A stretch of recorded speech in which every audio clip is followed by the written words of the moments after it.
말씀은 느헤미야서 13장 4절부터 9절까지입니다. 다 함께 말씀을 봉독하겠습니다.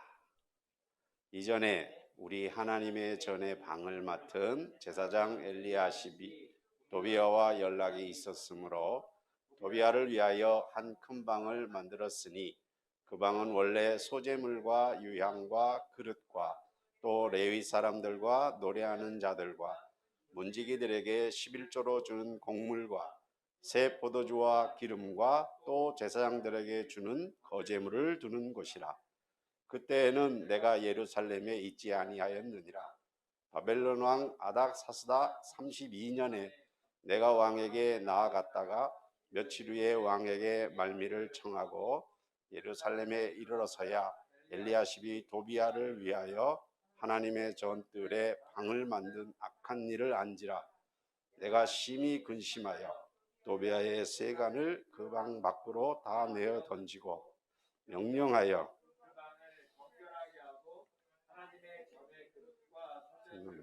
유황을 다시 그들에 들여 놓았느니라.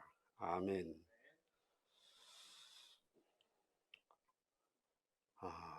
느헤미야라고 하는 인물은 사실은 대통령 선거를 앞두고 있는 대한민국의 지도자들이라고 하는 예, 보셔야 됩니까? 예, 안 붙는 걸 좋아합니다.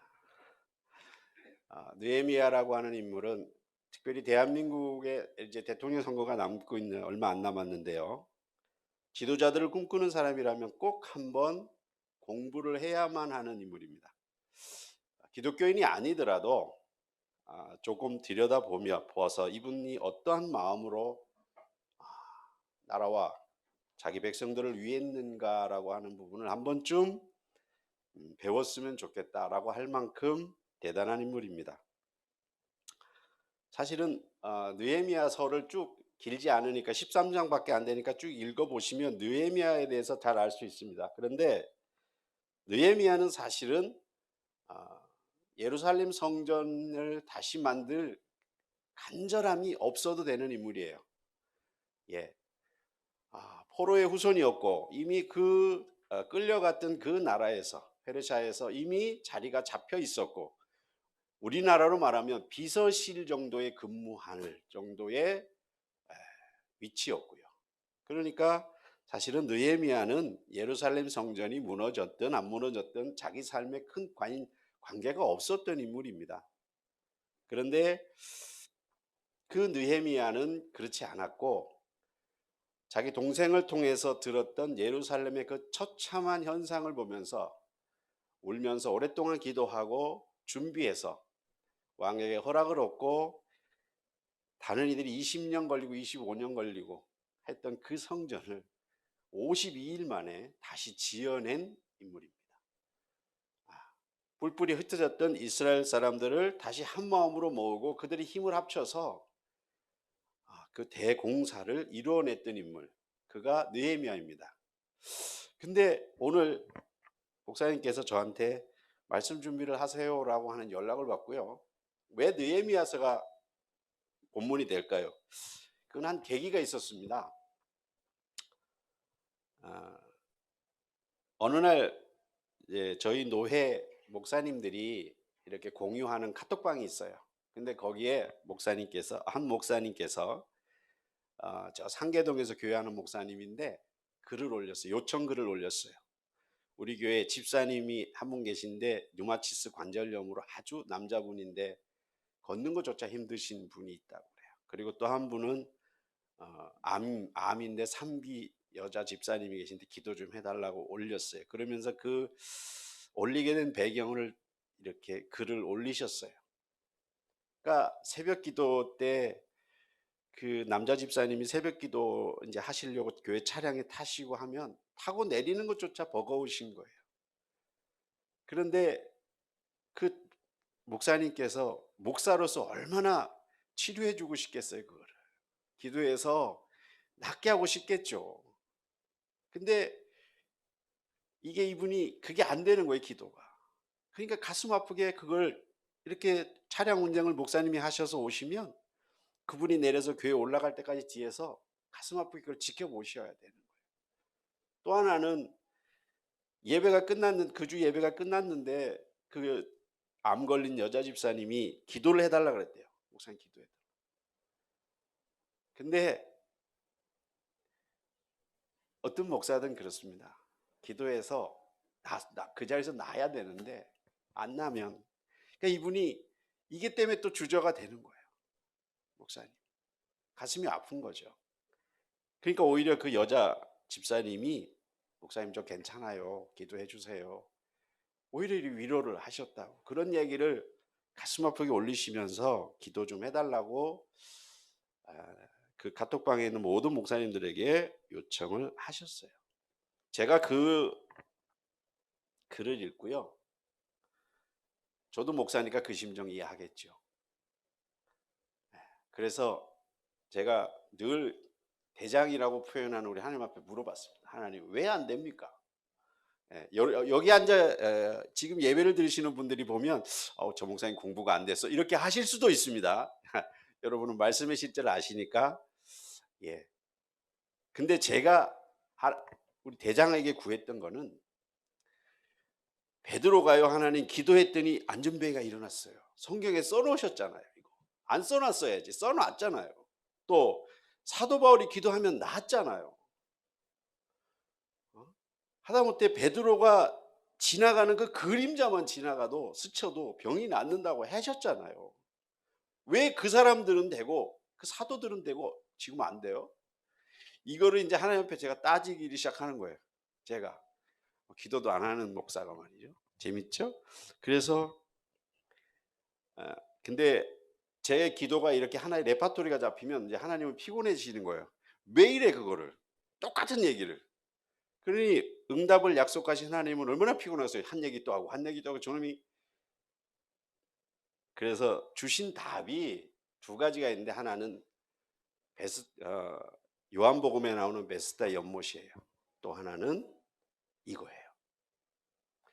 이 본문은 사실은 이제 제가 8시에 영상 예배를 드립니다. 먼저 저희 집사람하고 드리는데 그분이 느헤미야 강해를 하셨어요. 그 담임 목사님, 그 교회 담임 목사님. 그래서 예배를 드리다가 그 강해를 듣다가 하나님이 답을 딱 짚어주신 부분이기도 합니다. 그래서 그 뒤로 제가 이제 하나님 앞에 왜 안 돼요라는 기도가 바뀌고 이거에 대한 기도를 하기 시작하는 거예요. 하나님의 답이 이겁니다. 뭐냐면 오늘 이 본문에 정말 우리가 기억해야 될 게 뭐냐면 도비아라고 하는 인물이에요. 도비아는요 이스라엘 성전 건축을 재건을 방해했던 인물이에요. 그냥 방해가 아니라 집요하게 방해했던 방해꾼의 중심적인 인물이 도비아입니다. 이 사람은 암몬 자손이고요. 암몬 자손인데도 불구하고 그 당시에 이렇게 이방인들과의 결혼을 했던 그 당시 문화에 어울려서 유다 귀족의 사위였어요. 그래서 굉장한 영향력을 발휘하는 인물이었습니다. 그런데 이 도비아가 느헤미야가 성전을 건축했을 때 어떤 일이 있었느냐? 단순히 성전 건축한 게 아니에요. 쭉 보시면 느헤미야서 읽어보시면 아시겠지만 사람들이요 성전 건축한 뒤에 성령 충만해 갖고요 사람들이 다 그 성전뜰에 나와서요 자복하고 회개했어요. 자기들 죄만 자복하고 회개한 게 아니에요. 우리 조상들이 저 아브라함부터 시작해서 쭉 내려오면서 그 잘못을, 하나님 말씀을 지키지 않았던 잘못을 다 울면서 회개하고 지키겠다고 약속하고 생명 걸었던 그런 회개가 있었어요. 이스라엘 사람들이요. 그리고 그동안 지키지 않았던 이스라엘 절기를 지키고 예물을 드리고 주일 예배도, 안식일도 지키는, 예배도 드리는 그런 놀라운 반전이 있었어요. 그런 대역사가, 그리고 성령 충만이 일어난 후에 잠시 느헤미야가 다시 왕의 부름을 받아서 페르시아로 며칠 가 있는 동안에 곳에 무엇이 만들어졌느냐? 재건된 이스라엘 성전 안에 도비아의 방이 만들어진 거예요. 느헤미야가 돌아와 보니까 돼 있는 거죠. 이미. 근데 여러분, 성전에 개인의 방이 만들어질 수 있겠습니까? 없죠. 우리 오늘 본문에 보시면 그렇게 돼 있죠. 자, 5절 한번 보실까요? 도비아를 위해서 한 방을, 큰 방을 하나 만들었는데 거기는 원래 빈 공간이 아니었어요. 뭐였어요? 소재물과 유황과 그릇과, 그러니까 성전에 쓰는 기물을 두는 곳이었고, 그 다음에 성전에서 일하는 사람들에게 줄 곡물과, 그 다음에 성전에 쓰이는 제사장들에게 주는 포도주와 기름과 거제물을 두는 것. 그러니까 하나님의 성전에서 사용하는 물품을 두는 곳에 그 물품을 딴 데로 옮기고 거기를 도비아의 방으로 해 주었던 거예요.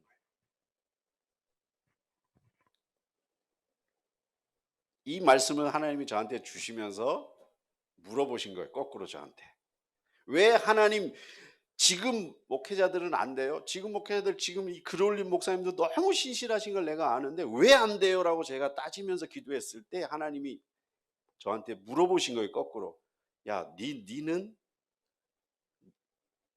네 방은 다 내 걸로 채워져 있니? 라고 물어보신 거죠. 말씀에 실제를 하시니까 너무나 잘 아시죠? 우리의 몸은 뭐예요? 성전이에요. 성령을 모신 성전이다. 예, 말씀에 있죠? 성경에 나오는 말씀이죠. 우리의 몸은, 우리의 마음은, 우리의 모든 것은 성전이에요. 성전이기 때문에 우리는 여러분이 고백했던 그 고백의 약속을 실제를 통해서 나타낼 수 있는 거죠. 근데 하나님은 물어보시는 거예요. 너의 성전에 방마다 내 걸로 채워져 있냐? 여러분은 채워져 있으십니까? 사람의 방에는 마음의 방이 많아요. 가족을 위한 방도 있을 거고요. 직장을 위한 방도 있을 거고요. 그렇죠? 방이 많습니다. 목적들은 다 다르지만 그 방마다 하나님의 것으로 채워져 있냐라고 물어보시는 거죠. 또 하나는 베데스다 연못이에요. 여러분, 베데스다 연못 요한복음에 보시면 베데스다 연못이 나오죠. 거기에 요한복음 5장에 나오는데요. 베데스다 연못은 평상시에는 그냥 물 고인 연못이에요. 그런데 이게 뭐 하면 기적이 일어나는 연못이 되죠? 예, 요동하면. 하나님 두 번째 저한테 지적하신 게 뭐냐면, 너는 요동하니? 예요. 네 마음은 성령으로 요동하니? 예요. 네 마음이 잔잔한 호수 같은 게 아니라 성령 때문에 펄펄 뒤집어지고 있니? 예요. 그러면서 붙여서 주시는 게 뭐냐면 마가의 다락방 얘기였어요. 야, 마가의 다락방 때 봐봐. 그 사람들이, 그 제자들이 문 꼭꼭 걸어 잠그고 성령 달라고 기도했다. 기도가 성령께서 어떻게 임했니? 뭐처럼 임했다고요? 불처럼, 불길처럼. 여러분, 말씀의 실제처럼 여러분들이 여러분의 건강과 모든 것을 믿고 구하고 믿었을 때 치유되는 것도 맞습니다. 그러나 제가 오늘 설교하는 내용의 치유는 목사로서 가지는 안타까움 때문에 하는 그런 부분이었어요. 거기에 대한 답이라는 거죠. 우리는 늘 특별히 말씀의 실제를 아시니까 고백하고 말하고 선포합니다. 여러분, 그것이 선포로 끝나느냐, 아니면 거기에 대한 그 선포가 내 마음에서 요동치느냐는 다르다라고 하는 거예요. 하나님이 저에게 요구하셨던 것은 그거였어요. 너 그렇게 치유하고 싶어? 그러면 네 마음이 먼저 나로 채워져야 돼.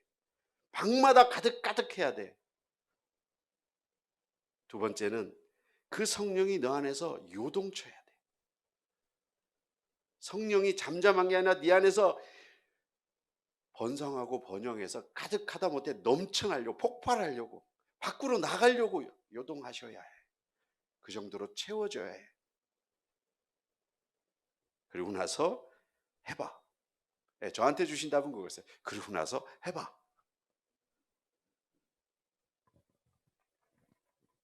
사랑하는 여러분, 기독교는 종교가 아닙니다. 아침에도 제가 오늘 이렇게 설교를 듣는데, 그 예배를 드리는데 설교 내용이 5대 종교에 대해서 쭉 나열하시면서 해요. 근데 저기는 이렇게 설교를 들으면서 저는 동의할 수가 없었던 게, 기독교는 절대로 종교가 아니에요. 기독교는 종교가 아니고 단순히 믿는 게 아니라 그게 삶을 통해서 나타내야 되고 보여져야 되고 결실 맺어져야만 되는 것이에요. 기독교는 그런 것이고, 기독교는 그런 힘이 있어요. 근데 우리가 그것을 종교로 믿으면 그냥 종교일 뿐이죠. 제가 학생들하고 예배 드리면 좋은 게 뭔지 아세요? 첫 번째는 학생들은 질문이 없어요. 질문이 없는 건 두 가지죠. 말씀이 기가 막히든지, 기가 막혀갖고 애들이 다 알아들어, 아니면 애들이 관심이 없든지. 하여튼 질문은 별로 없어요. 그래서 제가 우리 학생들 질문하려고 막 뭐 선물도 걸고 합니다. 말씀 시간에. 그럼 질문 잘해요. 대답도 잘하고요. 또 하나는 아이들은 긴 걸 싫어해. 20분 넘어가면, 그래서 제가 핸드폰에 이렇게 옆에다 놓고 말씀을 나누는데요, 거기에 12시 15분에 삑삑거리게 만들어놨어요. 안 넘어가려고. 근데 아이들이 좋은 게 뭐냐면, 조금은 아쉽기도 하고 좋은 게 뭐냐면, 아는 것하고 행동하는 게 같다는 건 좋은 거예요. 아는 것하고 행동하는 게 같다. 이것은 어른들이 배워야 할 부분입니다.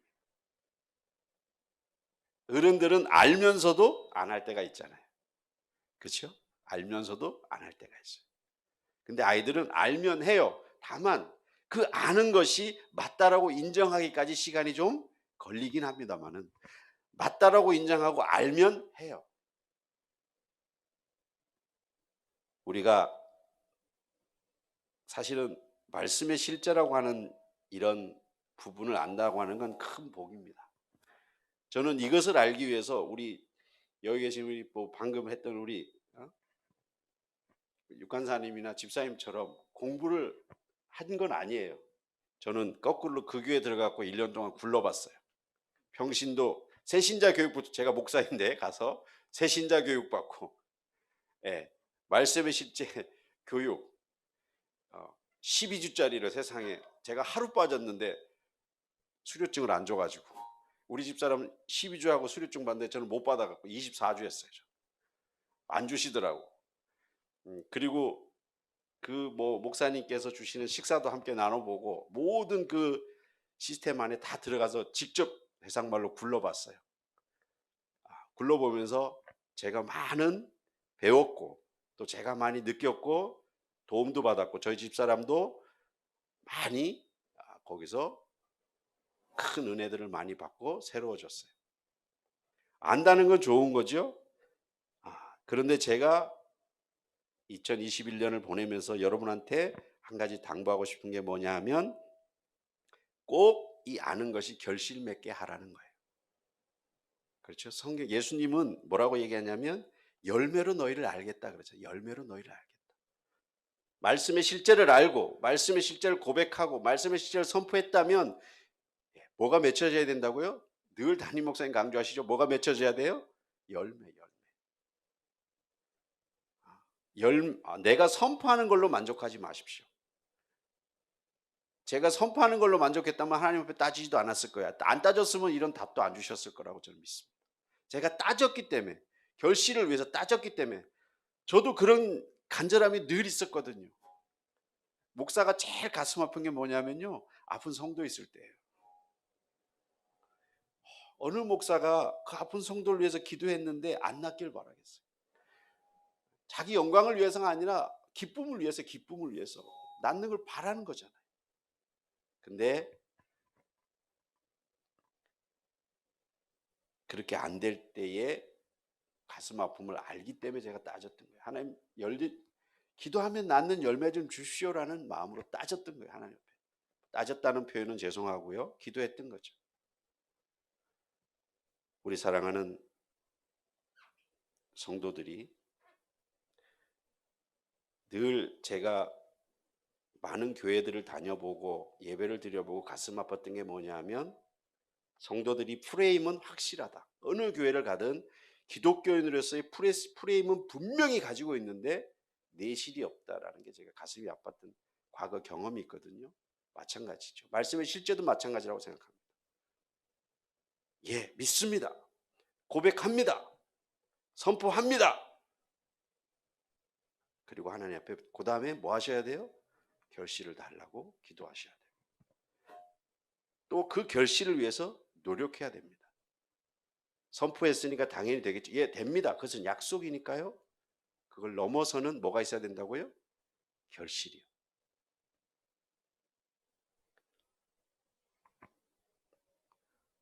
몇 시까지 해야 됩니까? 아, 그렇습니까? 아, 제가 우리 학생들이 싫어해가지고 짧게 하다 보니까 우리 학생들만 이렇게 앞에 앉아 있는데요. 그렇죠? 제가 길게 안 합니다. 아유, 주무시는 분도 이렇게 쓰고 길게 하면 그래요. 말씀을 정리하겠습니다. 우리가 하나님의 말씀을 아는 것, 그리고 그 말씀을 믿는 것, 그리고 그 말씀을 선포하고 입으로 주장하는 것, 그거에 한 단계 넘어가는 2022년이 되길 바랍니다. 한 단계 넘어가는 게 뭐예요? 결실을 맺는 겁니다. 제가 늘 기도하는 것 중에 하나가 뭐냐면, 하나님, 대한민국에 하나님 말씀의 선한 영향력이 회복되게 해주세요라고 하는 기도를 제가 출근할 때마다 합니다. 제가 한 20분 정도 운전해서 출근하는데 합니다. 왜냐하면 대한민국이 이렇게 지금의 대한민국을 바라보면 딴 게 가슴이 아픈 게 아니라 질서가 무너진 게 보이는 게 가장 가슴이 아파요. 질서가 무너지니까 평등법이니 이런 게 튀어나오는 거예요. 왜 질서가 무너졌을까요? 저는 원인이 하나라고 생각해요. 뭐예요? 대한민국에 있던 그 교회를 통한 하나님의 선한 영향력이 무너진 거예요. 그러니까 이상한 것들이 튀어나올 수 있는 힘을 얻는 거예요.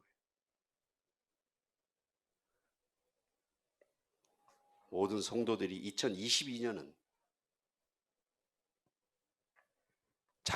크던 작던 간에 하나님께 내가 결실을 맺었습니다라고 고백할 수 있는, 그리고 감사할 수 있는, 그리고 기뻐할 수 있는 한 해가 되시기를 축원합니다. 기도하겠습니다. 하나님, 코로나라고 하는 특별한 상황으로 처음 겪어보는 시작이었고 처음 마무리하는 그런 경험들을 통해서 올 한 해가 또 갔습니다. 금방 사라지겠지, 해결되겠지가 벌써 1년을 넘고 2년을 넘어갑니다. 하나님 아버지, 이러한 시대를 바라보면서 또 이러한 시대 속에서, 어려운 시대 속에서 살아가면서 우리는 무엇을 붙들고 있고 무엇에 취해 있습니까? 우리는 하나님을 믿는 자들이요, 예수 그리스도의 백성이니 분명히 구별됨이 있어야 된다고 믿습니다. 이러한 어려운 시대를 보내지만 그 안에서 하나님이 주신 약속들을 성취하고 약속들을 누리고 그 약속들을 가지게 하옵소서. 또한 그 어려움 속에서도 각 개개인의 모든 성도들이 성장하고 또 나아지고 좋아지는 시간이요 과정이게 하여 주옵소서. 세상 모두가 코로나로 인해서 떨지만 하나님의 백성들은 오히려 그 코로나라고 하는 어려운 상황을 통해서 하나님의 선한 영향력을 발휘하고 하나님의 선한 영향력을 확장해가는 그러한 시간들이 되게 하옵소서. 새로운 교회를 비롯한 모든 성도들에게 새로운 모습의 또 새로운 패러다임이 만들어져야 하는 그러한 과정을 밟아갑니다. 잘 준비하고 잘 계획하게 하셔서 2022년이 하나님 앞에 모든 교회가 하나님을 기쁘시게 하는 결과물들을 만들어내는 교회와 성도들이 다 되게 하옵소서. 또한 하나님이 회복시킬 분들을 속히 회복시키셔서 그 회복의 시간들이 하나님 앞에 귀한 체험이요 간증이 되게 하여 주옵소서. 감사하며 예수님의 이름으로 기도합니다.